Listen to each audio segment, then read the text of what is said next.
C'est parti, bonjour à toutes et à tous, bienvenue à ce nouveau webinaire. Ce matin, on va aborder un sujet qu'on n'a jamais abordé avec Meyer Ashline.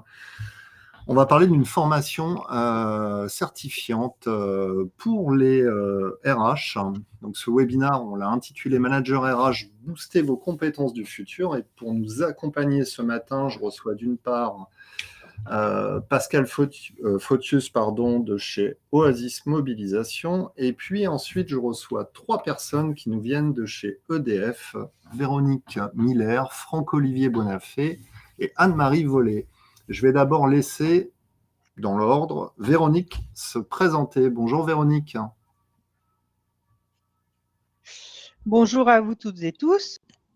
Avec vous ce matin pour partager notre expérience. Donc Véronique Miller, je suis la directrice ressources humaines de la DTO, donc DTO à EDF, c'est la direction transformation et efficacité opérationnelle qui a été créée en 2017 et qui regroupe l'ensemble des métiers fonctions support à EDF. Donc dans les fonctions support, on a les achats, on a l'immobilier, on a bien sûr les fonctions RH, MOE de paye, puisqu'on a encore c'est encore internalisé chez nous. On a aussi tout le domaine IT, donc la stratégie IT, l'ESI opérateur interne, les data centers et je crois que j'ai fait le tour de là bien sûr la compta conseil, les parts de véhicules, les archives, les obligations d'achat. Voilà, ça veut dire que au global, j'anime une dizaine de responsables RH dans les métiers.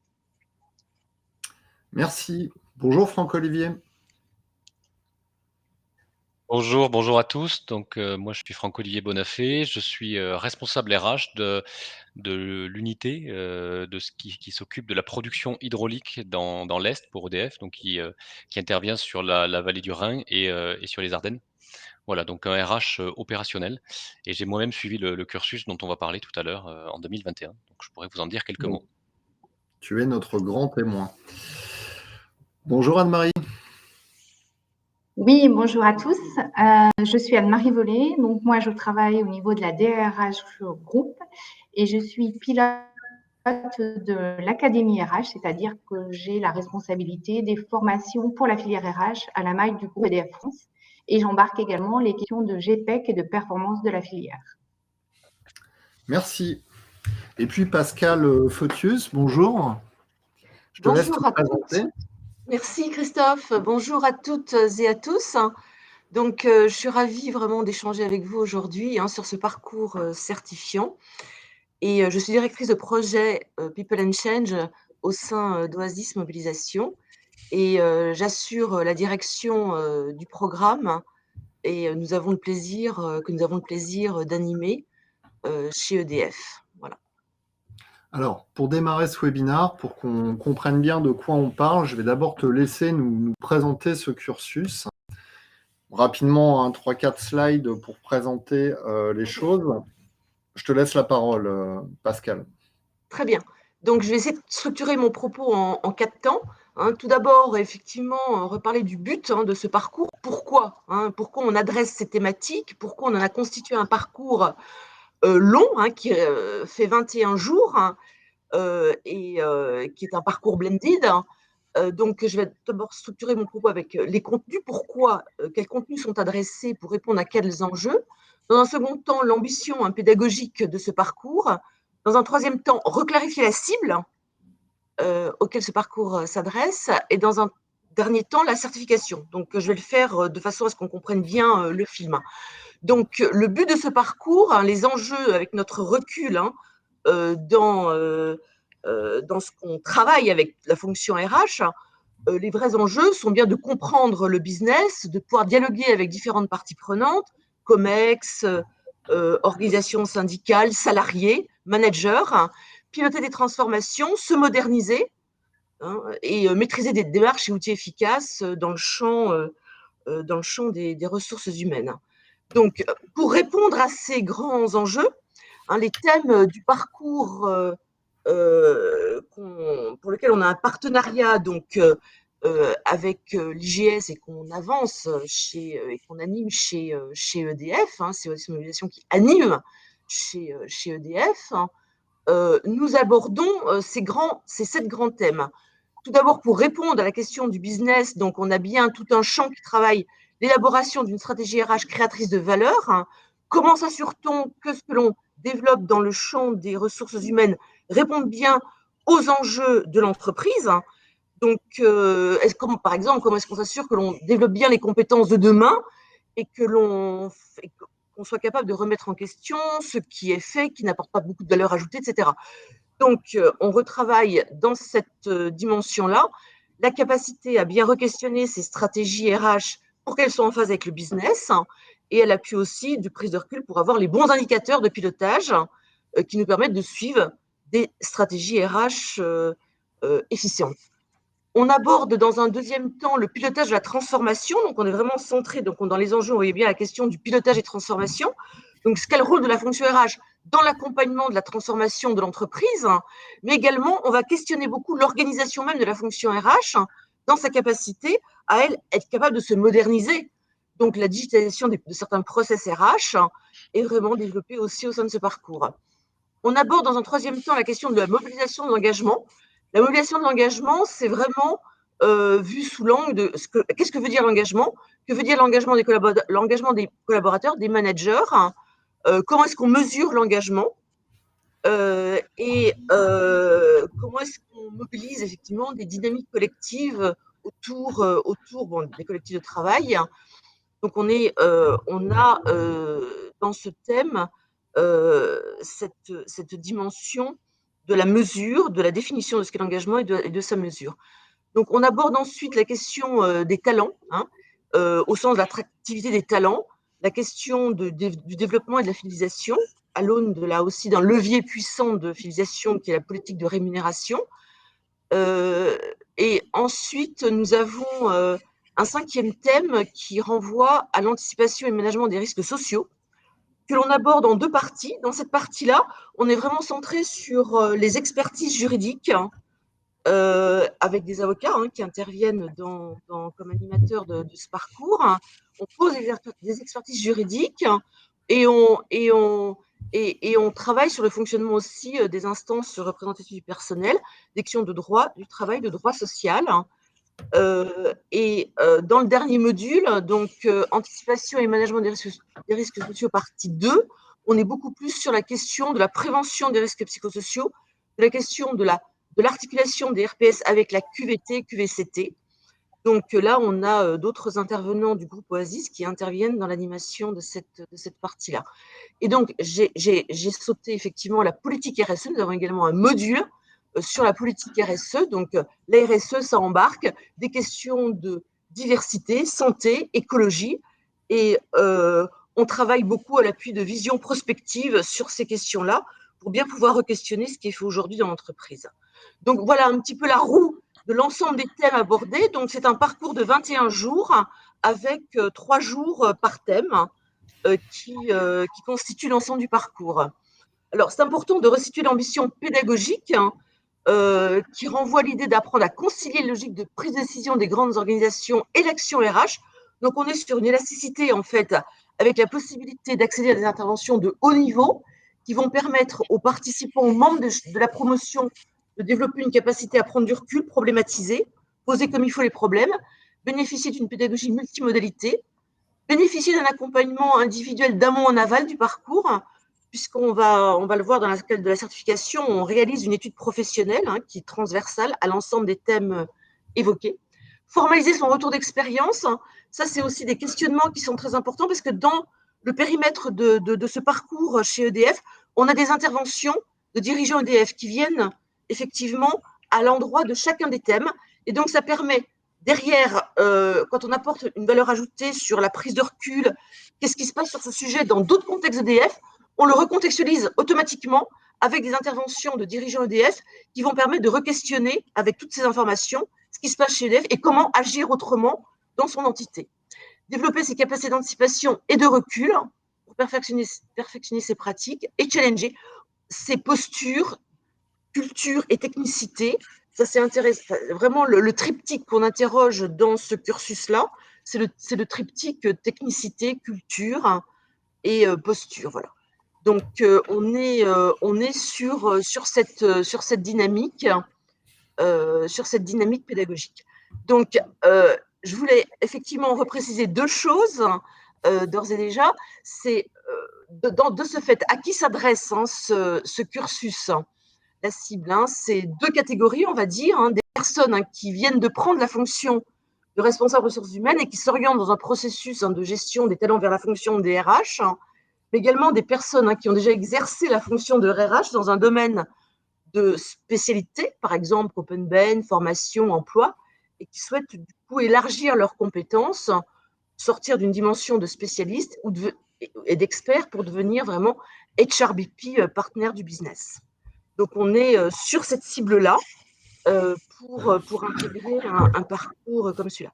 Et je vais donc parler quelques minutes de la certification de ce parcours. C'est très important puisque là, cette certification est une certification niveau 7, donc ça correspond à un niveau Master 2, donc Bac plus 5. Nous menons donc ce partenariat Oasis, EDF et IGS, l'école IGS RH. Et d'ailleurs, c'est un partenariat que nous avons un partenariat qui date de longue date avec l'IGS. On a des actions avec eux sur d'autres types d'opérations. Donc, on travaille vraiment en partenariat avec eux. Et au niveau des modalités de la mise en œuvre de la certification, on a vraiment 2 grandes modalités. La réalisation d'une étude professionnelle, j'en parlais, qui va évaluer de façon, avec des critères un peu académiques, la capacité justement sur une thématique qui va intéresser EDF. On a toujours réalisé des études en ce sens. C'est des problématiques qui intéressent l'entreprise de façon plus globale et qui vont répondre à des critères académiques de capacité à prendre du recul, capacité à avoir un point de vue personnel sur un sujet, capacité à savoir analyser et à savoir du coup aussi écrire, parce que quand on parle d'études, on parle d'un écrit de 20 à 30 pages qui est soutenu face à un jury. Donc on a cet exercice-là, et puis on a pour certains autres modules des épreuves de certification qui sont sous l'aune d'épreuves d'études de cas, donc qui sont plus ciblées sur certains thèmes. Mais voilà, on a donc les deux. On a des études de cas centrées sur certains sujets, on en a 3-4, et on a cette étude professionnelle plus transversale qui va vraiment révéler la capacité à renvoyer à toute l'ambition pédagogique dont je parlais dans le parcours, prise de recul, être capable de développer une méthode, être capable d'avoir un point de vue, et voilà. Donc on est sur cette dimension-là.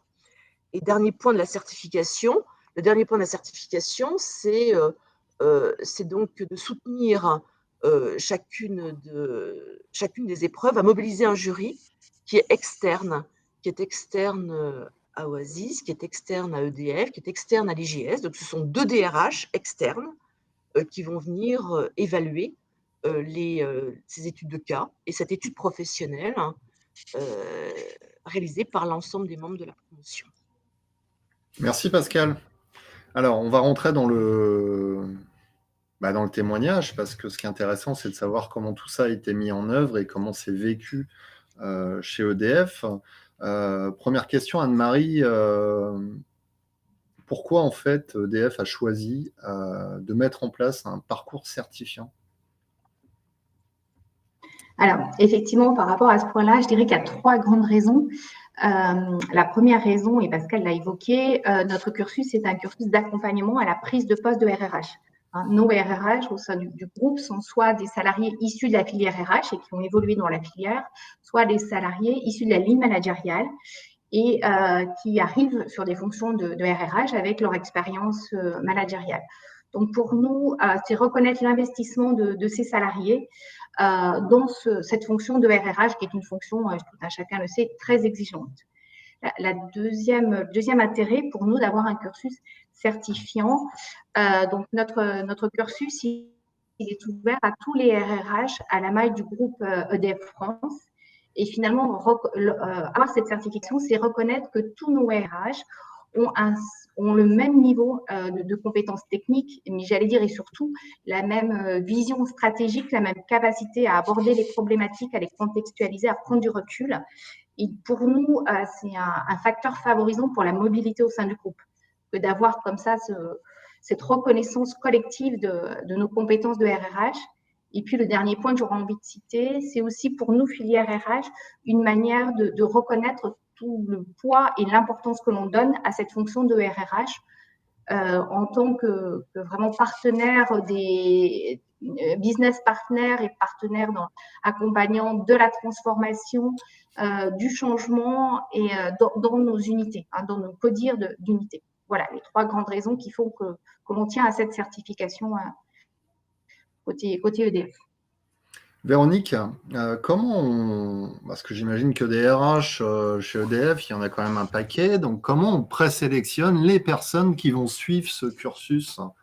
C'est quoi? C'est chacun s'inscrit à la possibilité d'eux, ou est-ce que vous, par exemple, à votre niveau, vous allez dire, bah, tiens, je pense que cette personne devrait suivre le parcours? Alors, c'est vrai qu'en tant que DRH, et des DRH métiers, il y en a autant que de grands métiers dans l'entreprise, donc il n'y en a pas tant que ça, hein. Ça se compte sur les doigts maximum de 2 mains, hein. Donc, les DRH métiers, en tant que membres de la filière RH, doivent faire une sélection des candidats potentiels. Donc, on fait une présélection, on les pré-identifie déjà dans nos équipes ou, comme vous l'avez vu, dans les codires managériaux, hein, des gens qui ont l'appétence pour aller vers les RH ou qui ont déjà eu un bout de parcours dans les RH et qui, à un moment, ont envie, parce que, en fait, un RRH, chez nous, c'est quelqu'un qui est en binôme avec un directeur d'unité et qui est membre d'un codir. Et comme vous l'avez vu, en tant que membre de CODIR, il a, alors quand on dit un CODIR d'unité, chez nous, ça va chez moi par exemple, hein, ça va de CODIR de 300 à 1000 personnes. Voire, j'ai même un CODIR à 1600 personnes. Vous voyez, donc voilà, derrière, vous avez un métier avec ses problématiques, ses enjeux et ses transformations. Ces processus. Donc, le RH, il est immergé dans ce CODIR. Et donc, dans les CODIR, on a aussi des managers qui ont envie d'aller vers la fonction RH. Donc, le DRH, il les présélectionne et ensuite, il les propose à ses collègues à la filière RH, hein, qui organise un jury de présélection.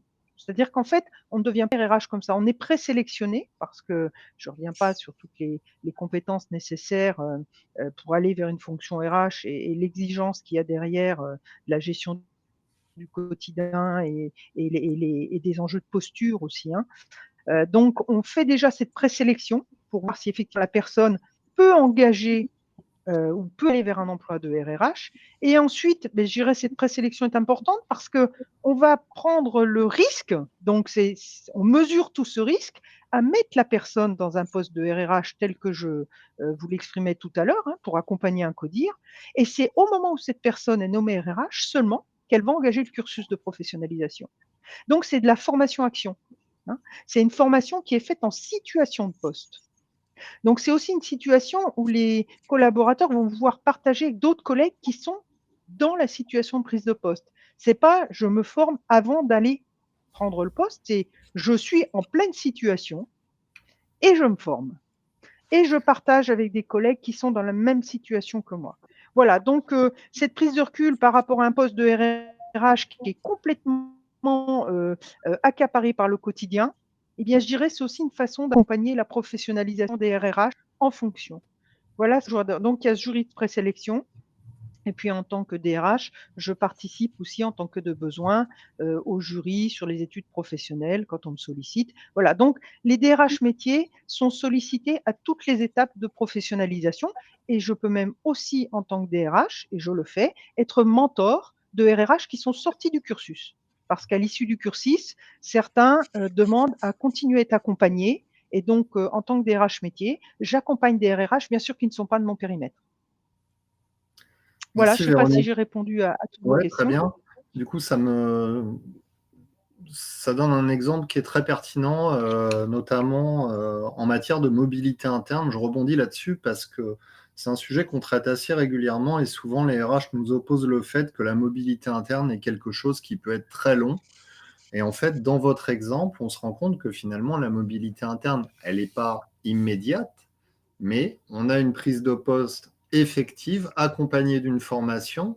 Donc, on a une mobilité interne quelque part qui est mieux accompagnée, plus douce et beaucoup plus rapide finalement. Tout à fait, parce qu'en fait, les personnes qui envisagent d'aller vers une fonction de RRH sont souvent des gens qui ont vu d'autres RRH exercer. Hein. Et donc, on ne prend pas le risque de mettre un RRH dans un contexte qu'il ne connaîtrait pas. C'est-à-dire que si c'est quelqu'un qui est du métier RH, il peut aller dans un contexte métier différent. Si c'est quelqu'un qui n'est pas du métier RH, on va peut-être pas trop le sortir de son contexte professionnel. Voilà, donc on mesure aussi le gap, je dirais, du redéploiement ou du parcours professionnel de la personne pour ne pas cumuler les difficultés et faire en sorte que la personne qui va aller vers ce poste de RRH soit dans un contexte professionnel qu'elle puisse appréhender. Hein. Alors, il y a une question d'Eliane qui nous dit, est-ce qu'il est nécessaire d'ajouter la gestion de projet dans la formation? Alors, la gestion de projet, alors peut-être Moi, pas. je Voilà. peux peut-être répondre. Alors, je vais peut-être répondre en tant que DRH. De toute façon, pour moi, un RRH, il est en mode projet permanent. Hein. Les projets de transformation des métiers sont des projets de transformation. Le RH peut en être pilote, comme il peut en être seulement acteur ou à minima pilote du lot RH conduite du changement. Donc, un RH, de fait, il a la compétence gestion de projet. Et d'ailleurs, souvent, quand on prend des gens du métier pour aller vers la fonction RH, ce sont de très bons pilotes de projet des métiers. Merci Véronique. Moi, ce que l'on pousse effectivement pour répondre aux besoins chez EDF, c'est d'avoir vraiment le pilotage de la transformation qui intègre bien sûr l'utilisation d'outils de conduite de projet, mais on est vraiment sur la capacité à pouvoir bien comprendre une organisation une organisation avec des managers, de travailler avec des managers à challenger une organisation pour qu'elle réponde à la fois à des enjeux de productivité, mais également d'engagement des collaborateurs. On va vraiment, et pour faire ça, car on voit des questions de posture, de coopération avec les managers, on va utiliser effectivement des boîtes à outils de méthodologie de projet, mais elles ne sont pas, comme le dit Véronique, elles sont déjà acquises par les personnes. Voilà.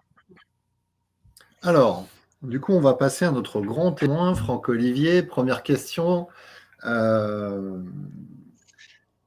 Première question, pourquoi tu as fait ce choix en fait? Parce que même si tu as été présélectionné, etc., qu'est-ce qui, toi, t'a motivé à t'inscrire dans cette démarche?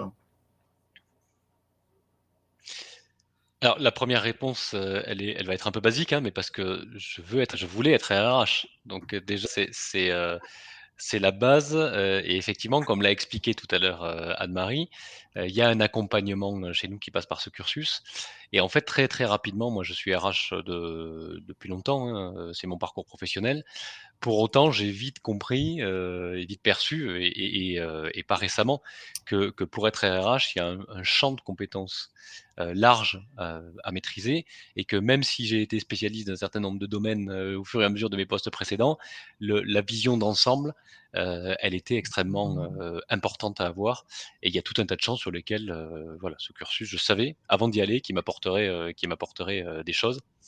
Et ça, c'est clair. Et puis, il y a un deuxième aspect sur le domaine RH. Je pense que c'est ce qu'on dit, c'est quand même un métier très opérationnel, avec des enjeux d'immédiateté parfois. Hein. Là aujourd'hui, moi j'ai mis une veste parce que je savais que je passais à la télé, mais hier j'étais en bleu de travail sur un piquet de grève, et ça c'est de l'immédiateté, quoi. Hein. Et donc je savais qu'aussi dans ce cursus, toute la partie immédiateté, je l'avais déjà vue dans un certain nombre de postes précédents. Je savais qu'avec ce cursus, j'aurais aussi la capacité à prendre du recul. Je crois que c'est Véronique ou Anne-Marie, je ne sais plus qui le disait, cette capacité à prendre du recul parfois, et le fait de bien prendre en compte que c'est un job qui a à la fois ces deux dimensions, et que le fait de participer à ce cursus, ça m'aiderait sur des champs de prise de recul où je n'avais pas forcément eu l'occasion d'intervenir jusqu'à présent. Voilà. Donc je pense qu'il y avait tous ces éléments qui font que il n'y a pas eu besoin de me convaincre longtemps pour me dire que c'était intéressant et nécessaire de le faire au moment de la prise de poste. Il y a une question là dans le chat, alors Anne-Marie ou Véronique, hein, est-ce qu'il y a une clause de dédit formation? Et la personne dit, n'avez-vous pas peur qu'une fois formé, le collaborateur s'en aille? Alors, je vais commencer à effectivement, on répondre n'a sur pas la partie parcours professionnel. Alors, qui veut répondre? Je vais juste dire, moi, sur la partie parcours professionnel, vous l'avez compris, quand on est un poste de RRH, c'est un poste de membre d'une direction. Hein. Donc, c'est déjà des postes qui sont bien positionnés dans nos organisations et c'est des gens qui s'inscrivent dans un schéma de parcours professionnel. C'est-à-dire qu'il y a avant le poste de RRH et souvent des gens se projettent sur la suite. Hein. Et donc, c'est plutôt des gens qui sont dans une logique de fidélisation. C'est des gens sur lesquels on investit parce que peut-être demain, c'est nos futurs dirigeants ou c'est nos futurs directeurs RH. Et donc, on est plutôt dans des logiques de fidélisation. Voilà, moi, personnellement, je n'ai jamais vu. Alors, en plus, on est dans un groupe qui travaille les parcours professionnels, c'est-à-dire qu'on n'a pas l'emploi à vie à EDF. Ça n'existe pas dans notre statut. On peut rentrer et sortir. Dans les faits, on a des taux de démission qui sont de 1, 2, 3 points maxi, parce qu'on est dans ces logiques de travailler le parcours professionnel des gens et donner l'opportunité aux meilleurs d'aller vers des formations, des emplois accompagnés tels que l'emploi de RRH, par exemple. Il n'y a pas que cet emploi-là. Les autres emplois font aussi l'objet d'accompagnement de même type. Alors, pas toujours certifiant, mais en tout cas, c'est notre façon de gérer les compétences en dynamique de parcours professionnel à EDF. Et dans le groupe, on est en train d'élargir cette vision à la My Group. Anne-Marie? Oui, voilà, c'est effectivement ce que j'allais dire. On n'a pas de clause de dédit formation parce que voilà, les gens, il y a très peu de démissions au sein du groupe pour les raisons qu'a évoqué Véronique. On est vraiment sur un parcours dans la durée et voilà, du coup, ce ne serait pas justifié. En tout cas, on a posé une clause de dédit formation sur ces cursus. Ça marche. Franck, on a dit tout à l'heure, ce cursus, c'est un cursus qui dure 7 mois, donc 3 jours de formation par mois, ça fait à peu près 21 jours. Ça vient en plus du quotidien, donc comment on le vit? C'est quand même quelque chose qui demande un certain investissement. Bah, moi, je l'ai bien vécu en tout cas, mais je pense que mes condisciples aussi. Ça apporte clairement, il y a quelque chose d'intellectuellement stimulant à le faire, hein, déjà. Il y a une vraie satisfaction. Je le disais tout à l'heure que je venais y chercher un certain nombre de choses. Peut-être que je peux commencer par ça, hein.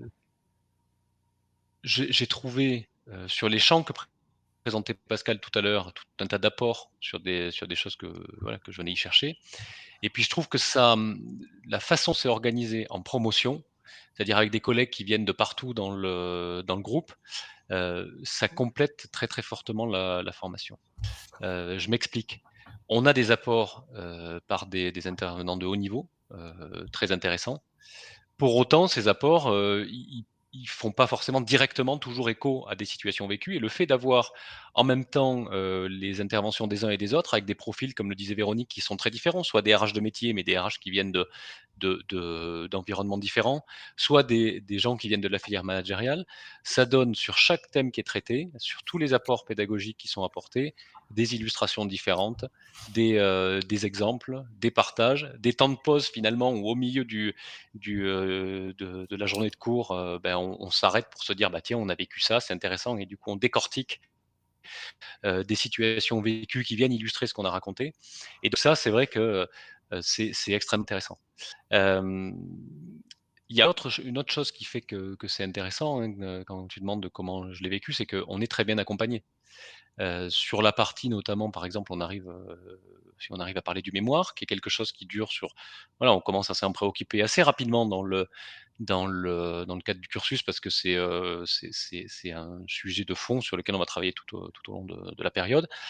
On est accompagné par des gens qui sont de très bon niveau, qui peuvent nous aider sur les apports méthodologiques, qui peuvent nous aider aussi pour nous challenger sur la façon de le faire. Et ça fait que ça reste très intéressant. Après, c'est un investissement. Et comme le disait Véronique tout à l'heure, on le fait au moment de la prise de poste. C'est pas on se forme tranquillement et après on prend le poste. Et donc, ça présente beaucoup d'avantages, mais effectivement, c'est un gros investissement. Donc, ça demande au démarrage voilà, d'y passer du temps, d'y passer quelques soirées et quelques heures, mais, mais en ayant le sentiment d'être toujours bien encadré et bien accompagné. Donc ça se fait très bien. Alors, justement, tu as soulevé un point important. Tu as parlé du mémoire, qui est un cas d'étude. Je crois que toi, tu as choisi la GPEC, c'est ça? Oui, Et du coup, c'est oui, oui, quelque chose exactement. que tu as pu mettre en œuvre assez rapidement en plus. Mmh. Oui, alors, moi, c'est un thème assez rapidement quand je suis arrivé sur le poste, j'ai bien perçu que dans l'unité dans laquelle j'arrivais, c'était un sujet qui était un peu défaillant. Et donc j'ai fait le choix d'utiliser ce mémoire finalement pour m'aider dans ma prise de poste et d'en faire un outil au service de cette prise de poste. Et ça fait que, c'est difficile un petit peu effectivement, je le disais tout à l'heure en termes de temps, en termes d'énergie, mais on a vraiment le sentiment de pas être sur quelque chose qui est inutile ou qui est juste un exercice de style. On est sur quelque chose qui va servir dans notre job et moi effectivement, j'ai pu prendre en compte, cette problématique. Ça m'a aidé à construire la façon dont je voulais que dans les mois, ou les années à venir, on puisse travailler sur ce sujet-là dans l'unité. J'ai utilisé pour ça aussi, voilà, les ressources de l'unité, mes collègues pour les interroger, leur poser des questions, d'autres RRH qui étaient passés avant moi et qui ont pu faire aussi des travaux en ce sens-là. Et donc, ça m'a permis de construire en quelque sorte ma feuille de route sur le thème de la GPEC, qui est quand même un peu fondamental dans le domaine de la gestion des ressources humaines. Et au-delà de ça, ça m'a permis aussi de participer ensuite à la négociation d'un accord social, alors au niveau supra, là, au niveau métier national sur l'hydraulique, dont un des thèmes principaux, c'est bien la GPEC, sur toutes les questions d'attractivité et de capacité à agréer nos postes et à créer des parcours professionnels attractifs pour nos salariés. Donc c'est vrai que le fait d'avoir bossé là-dessus, certes, c'était un investissement au départ, mais moi je le vois vraiment comme un investissement, c'est-à-dire quelque chose qui m'a rapporté au sens métier du terme dans la foulée. Véronique, pour rebondir, si on regarde un peu ce cursus, il y a quand même pas mal d'intérêts. Il y a l'intérêt de partager une culture, la culture d'entreprise déjà, de le rappeler à tout le monde, à tous les RH, hein, qui sont quand même autant que les managers porteurs de la culture d'entreprise auprès des collaborateurs. Ça permet, Franck Olivier vient de le dire, de créer une certaine cohésion d'équipe au niveau de l'équipe RH parce que il a pu rencontrer des collègues qu'il ne rencontrera peut-être pas ou qu'il n'aurait pas eu l'occasion de rencontrer dans son quotidien. Et puis, ça a un cursus qui lui permet de mettre en place des choses. C'est un cursus actionnable assez rapidement. Alors oui, oui, enfin moi vous l'avez compris, donc quand je vous dis que dans mes équipes, j'anime régulièrement, donc j'ai une dizaine de RRH, de responsables ressources humaines, qui sont dans des CODIR métiers, qui ont des enjeux métiers différents, hein, parce qu'on ne compare pas les achats avec les data centers ou avec le contrat de travail, hein, donc vous l'avez compris, à chaque fois c'est un RRH qui accompagne ces métiers, mais ça leur permet, je dirais, d'avoir des repères communs, une culture commune, de partager autour des outils. On parlait tout à l'heure de processus digitalisés. Donc, effectivement, quand on rentre alors en plus, je suis DRH des fonctions support. Donc, par exemple, quand on va vers une action de digitalisation d'une partie du processus contrat de travail, je vais de la tester avec mes propres RRH. Je pense à l'outil que tu connais, Franck-Olivier, maintenant, Workello de recrutement, digitalisation de tout le processus de recrutement. On rentre dans une phase de recrutement intense là dans nos métiers dans les années en cours et à venir. Et donc, on a complètement digitalisé maintenant la façon dont les candidats rentrent leur contrat de travail. Hein. On n'a plus de double saisie. Et donc, ces outils, je les ai déjà testés avec les propres équipes RH de la DTO avant d'en faire une démultiplication sur tout des FSA, voire sur le groupe. Voyez, donc, effectivement, ça donne cette culture commune, ça donne cette façon aussi d'appréhender les outils de la même façon. Ça donne du partage aussi, puisque quand un RH, par exemple, organise quelque chose, il dit tiens, ça, je l'ai fait chez moi dans un contexte particulier, mais ces points-là, je peux les partager avec vous parce qu'ils peuvent vous intéresser. Donc, c'est de l'enrichissement par le partage d'expérience dans le collectif des RRH que j'anime parce qu'ils ont les mêmes fondamentaux, les mêmes cultures et qu'on teste ensemble les mêmes outils ou les mêmes façons de faire. Voilà, donc, et puis on est beaucoup aussi à travailler ensemble, comme on a des process transverses, on travaille beaucoup nos axes de simplification. On se met ensemble, on dit voilà, vis-à-vis des métiers, vis-à-vis de comment ça réagit, qu'est-ce qu'on peut encore simplifier pour la fonction RH? Comment est-ce qu'on peut rendre la fonction RH encore plus efficiente? Donc ça, c'est un des objets qu'on travaille avec justement ces RRH qui ont une culture commune et des outils communs et des fondamentaux communs. Et il y a un point sur... Vas-y, Anne-Marie, pardon. Oui, pardon. Un point sur lequel je souhaiterais insister, Franck-Olivier et Véronique l'ont évoqué, c'est cette notion de réseau auquel on attache énormément d'importance parce que pour nous, le cursus sert, comme on l'a dit, à apporter toutes les compétences techniques, vision stratégique, prise de recul, mais aussi, et à part égale, notre objectif aussi, c'est de créer un réseau de RRH dans la durée qui puisse continuer à fonctionner au-delà du cursus pour qu'il y ait vraiment un partage, un enrichissement en permanence entre vous. Et je sais que ça fonctionne. Vous avez lancé en début de cursus un groupe WhatsApp qui reste dans la durée.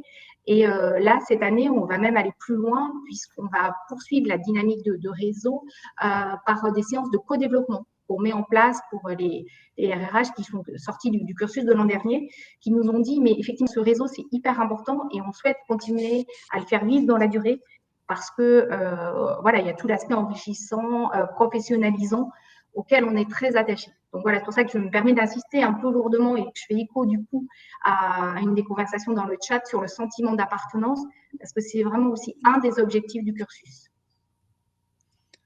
Alors, je ne sais pas, Anne-Marie pourra peut-être compléter sur le nombre de RRH qu'on a à EDF SA. Moi, je n'ai pas la cartographie en tête, mais pour vous donner un exemple, bon, à EDF, on a des politiques RH qui sont des politiques EDF. Et ces politiques, on les décline dans les métiers. Et donc, avoir des RRH qui ont suivi le même cursus permet de mettre de la cohérence là où la cohérence doit rester au niveau d'EDF et de décliner la subsidiarité des politiques dans leur métier. Voilà. C'est aussi cette force-là qu'on a, enfin que moi je constate, hein, c'est-à-dire où est-ce qu'on met la dose de ah ben là je suis différent, il faut que j'adapte, ou là il n'y a pas de raison, j'applique la politique de l'entreprise, la politique RH de l'entreprise telle qu'elle a été définie, telle qu'elle a été négociée dans des accords aussi. Hein. Donc des fois on a des accords métiers, ou dire non, là j'ai pas besoin d'accord métier, je m'inscris dans l'accord de l'entreprise. Voilà, donc c'est aussi cette force du RH qui peut calibrer finalement jusqu'où il va en termes de politique RH pour accompagner son métier avec les outils qu'il doit lui mettre à disposition du métier parce qu'il a des spécificités. Franck-Olivier ? Oui, il y a peut-être deux choses que je voudrais rajouter autour de ça qui vont dans ce sens. Pour prendre un exemple sur mon périmètre, là, sur la question de la culture commune, etc. Je pense aussi que le RRH, par son appartenance à une filière, il a cette force-là en comparaison de peut-être de managers qui ont parfois grandi au sein du métier et qui ont moins la vision sur ce qui se passe à l'interne pour certains, hein, c'est pas une généralité ce que je dis bien sûr. Sur le périmètre sur lequel je travaille, moi, on a le CNPE de Fessenheim à proximité, dont vous savez qu'il a été une décision a été prise de le fermer. Et donc il y a un certain nombre de salariés qui sont à redéployer. Et sur la plaque locale, moi je suis l'employeur EDF le plus important. Ça veut dire que on a été amené à travailler en intelligence avec nos collègues d'une autre direction métier, qui est la DPN, qui est la production nucléaire. Et ça, on l'a construit aussi par la relation entre filières RH qui ont été vraiment les chevilles ouvrières de tout ça. C'est pas toujours évident de voir arriver des gens en grande quantité, les intégrer dans les métiers, un changement culturel qui peut se faire, etc. Donc tout ça, on a été amené à l'accompagner, à le travailler ensemble en tant que filière, et en faisant complètement sauter les barrières de chacun dans son métier, etc. Donc ça, c'est un exemple de ce qui peut être illustré. Je pense que c'est quelque chose qui se serait fait, mais peut-être pas avec autant de fluidité s'il n'y avait pas cette culture commune dont Véronique et Anne-Marie parlaient tout à l'heure, qui est inculquée au RRH dans le cadre de ces cursus. Et puis, un deuxième point qui me paraît important aussi, qui n'apparaît pas évidemment en tant que tel dans les séquences de formation, parce que c'est un sujet qui est très, très diffus. C'était cité tout à l'heure, c'est le champ de la relation avec le directeur d'unité. Et en fait, on se rend compte que ça, c'est quelque chose qui est évidemment fondamental. Mais une fois qu'on a dit que c'était évidemment fondamental, c'est pas toujours évident de savoir comment s'y prendre, comment le faire. Et finalement, on se rend compte que tous les exemples qu'on peut prendre, tous les supports qui sont faits et tous les témoignages qui peuvent être portés par les collègues dans le cadre du cursus, etc., sur la façon de s'y prendre, quand je dis directeur d'unité, c'est plus généralement ligne managériale aussi. Ben ça, c'est quelque chose qui est vraiment transverse, diffus dans la formation, mais qui est fort et que je trouve assez puissant parce qu'il y a beaucoup de choses aussi sur la façon de bien le faire. Et voilà, pour paraphraser Véronique, je vais piquer une phrase qu'elle a prononcée la dernière fois qu'on en a parlé, c'est que le RH doit être un professionnel rompu à l'accompagnement des transformations métiers. Et je trouve que cette phrase, elle est très intéressante parce qu'elle fait écho en moi sur ce que c'est que mon métier et du coup la relation qu'il faut que j'ai avec le directeur d'unité et la ligne managériale. Et ça, le cursus, même s'il n'y a pas un support qui est labellisé relation ODU, c'est quelque chose qui est en filigrane tout le temps. Voilà. Je vais quand même poser la question à nos participants. Est-ce que c'est des choses que vous avez mis en place, vous, dans votre entreprise, ce type de cursus pour les RH ou pour d'autres filières métiers? Et est-ce que, si ce n'est pas le cas, c'est des choses que vous souhaiteriez mettre en place à terme? Vous pouvez me répondre dans le chat. Pendant ce temps-là, je vais quand même demander à Pascal, là, on est en train de parler d'un cursus qui est très... alors, avec un noyau dur, j'imagine, mais qui a été modélisé, adapté pour EDF. Mais j'imagine qu'il est ouvert à d'autres entreprises. Tout à fait. Tout à fait, c'est un parcours, enfin, on travaille vraiment aussi sur mesure, hein, par rapport à des questions, mais qui peuvent se poser autrement dans d'autres entreprises. Donc on peut effectivement adapter, ajuster, travailler, ou pas la certification, redévelopper des partenariats, ou pas avec, voilà. Donc on est vraiment mais c'est en tant que tel un parcours qui peut bien sûr se démultiplier dans d'autres entreprises, hein. Tout à fait. Et à titre perso, si moi j'ai envie de le suivre, c'est possible? Bien sûr, hein, on peut tout à fait à titre individuel, c'est-à-dire que là, on est en train effectivement, on ouvre le raisonnement sur des parcours, intra, hein, là donc là, on est sur, une dynamique intra-entreprise, hein, mais on peut avoir une dynamique inter-entreprise, hein. C'est-à-dire que des personnes qui effectivement, souhaitent individuellement enfin, on peut donc avoir un parcours, nous poussons également un parcours inter qui peut permettre à différentes personnes qui sont individuellement intéressées de pouvoir participer à ce type de développement avec d'autres entreprises. Voilà. Anne-Marie, il y a combien de personnes qui ont profité de ce cursus chez EDF? Ah, Ah, le micro est coupé, Anne-Marie.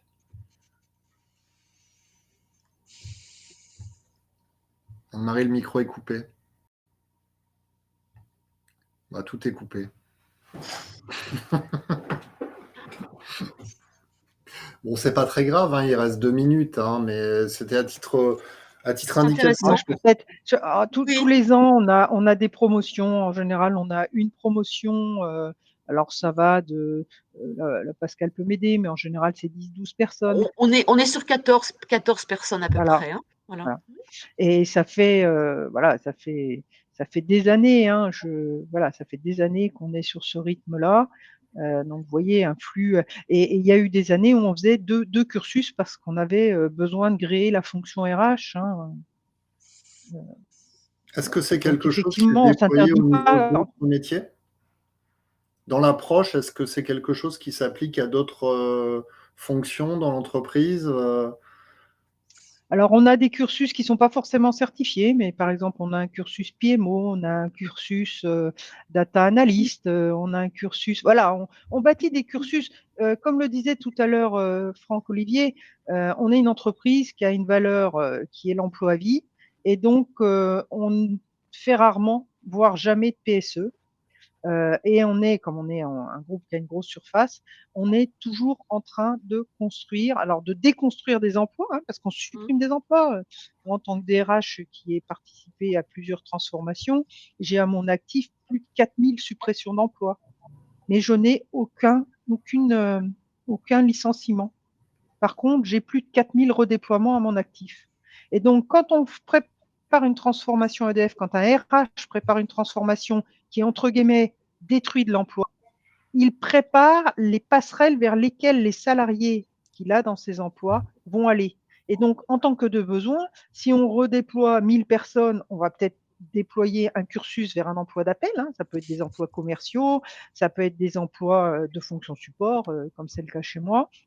Ça peut être des emplois techniques. On ne s'interdit pas de former des gens qui ont une culture tertiaire vers des emplois techniques, de chimistes, de soudeurs. On ne s'interdit rien.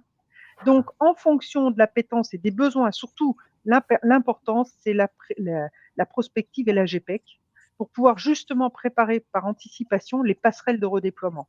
Voilà. Donc, c'est très large, mais des passerelles de redéploiement, on en a plein. Moi, j'ai une passerelle en ce moment. Je suis à la fois en train d'optimiser la fonction de gestionnaire de contrat de travail, mais j'ai une passerelle de redéploiement vers le métier de gestionnaire de contrat de travail. Parce que même si j'ai moins d'emploi, c'est un emploi d'appel.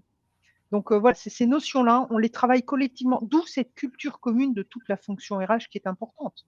Parce que quand moi je dis que j'ai des emplois d'appel ou des emplois en redéploiement, en face, il faut qu'on puisse dire, ah ben là, on arrête les recrutements parce que des personnes culture déploie m'intéressent, je peux les accueillir chez moi.